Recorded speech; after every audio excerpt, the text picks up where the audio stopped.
here. We'll talk with him in just a minute. This is Today on NBC.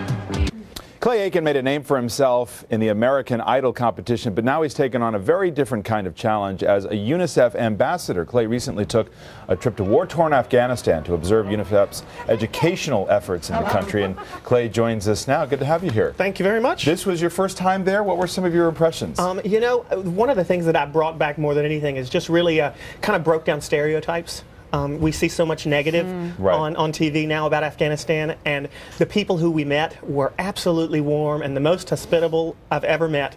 And there's really a lot of promise in that country that we really don't get the opportunity to see. I have a friend whose medical school was burned down by the Taliban, and she, as a medical student, was practicing as a doctor, and she said, Kabul has changed so much. Come now. There's really a lot of growth. Did you find that when you were in Kabul? Well, I mean, without having anything to compare it to, absolutely. You know, it was But you must see good sides that we don't necessarily see. I mean, we really did. I mean, the people, like I said, were very hospitable, and there's a lot of pride in that country. And I said while I was there that there's so much human capital there, and the people there really want to learn, and they really want to do as best for their country as they can. They're ready for that the rebirth. And what do they still need there?